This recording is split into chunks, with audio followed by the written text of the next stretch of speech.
Hi අද දවල්ට මං හැදුවේ මොනවද බලන්නද? ඉස්සෙල්ලම බත් හොයාගත්තා. අද ඒව රතු කැකුළුප. ඊට පස්සේ අද මම පරිප්පු කිරට හතු කරියක් හදලා රාබු කොළ මැල්ලු. පරිප්පු ඉතින් කවුරුත් හදන්න දන්නවනේ. අපේ ගෙදර නම් හැමදාම වගේ පරිප්පු හදනවා. මොකද අපේ හස්බන්ඩ්ට පරිප්පු ඕන. පහලින් කමෙන්ට් එකක් දාන්න යන්න. ඔයාලත් හැමදාම පරිප්පු කනවා නම් මම පරිප්පු යන 3-5 දාන්න නැතුව. ලුණු මිරිස් කරපිංචා මිරිස් කුඩු කහ කුඩු ලුණු දිය කිරෙන් දෙක තේල මෙටි කිරි දාලා හිඳ ගන්නවා. අපේ පෙලිකහේ බෙලි හැදිලා.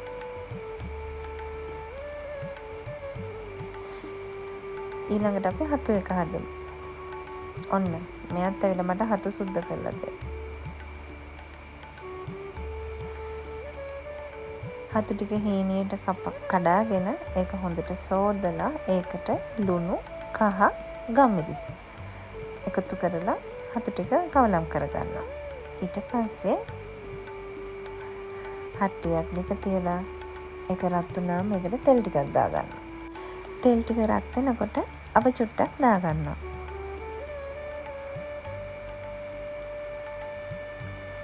ඊට පස්සේ ඒකට ලුණු කරපිංචා අමු මිරිස් තක්කාලි සුදු ලුණු එකතු කරනවා. මේක ටිකක් තෙලේ පැදෙන්න දෙන්න ඕන.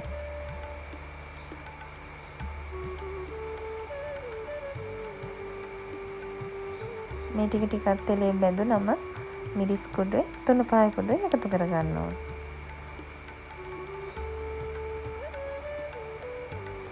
ඒ ටිකක් බැඳුනම හතු ටික එකතු කරගන්නවා.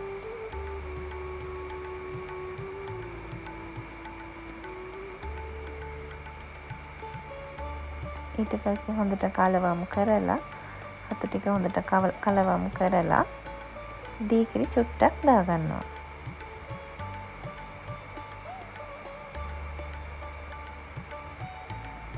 දීකිරි ටිකක් දාලා හතු ටික තැම්බෙන්න වහලා තියෙනවා.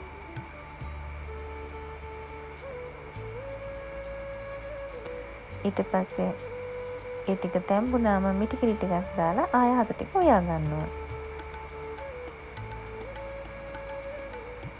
දැන් හරි හතු කරි එකත් හරි. මේ දෙහි ගහේ හදන ඉස්සෙල්ලම දෙහි කෙටි.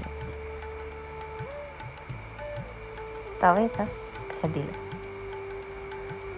ආයි මගේ අතේ කට්ටකුත් කරනවා. ඔන්න අපි රාබු කොළ ටික හදන්නේ. රාබු කොළ ටික හොඳට සෝදලා හීනියට කපාගෙන ඒකට පොල් අමු මිරිස් ලුණු එකතු කරලා කවලවම් කරගෙන හට්ටියක් ලිප තෙල් චුට්ටක් දාලා ඒක රත් වුණාම අප චුට්ටක් දාලා කොළ ටික දාගන්න ඕන.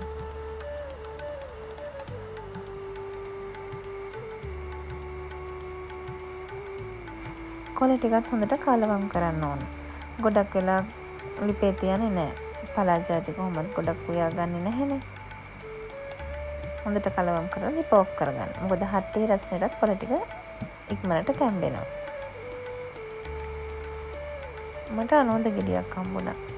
ඒකෙත් රස බලුවා. අද යාළුවෝ ටිකකුත් ඇවිල්ලා මේ පැත්තට. ඔන්න මගේ රස පරීක්ෂක අදත් ආව රස බලන්න. එහෙනම් අද දවල්ට පරිප්පු කිරට හතු රාබු කොළ මැල්ලෝ බිත්තර තම්බලා. එහෙනම් ආයෙ වීඩියෝ එකකින් එන්නම්. සුබ දවසක්.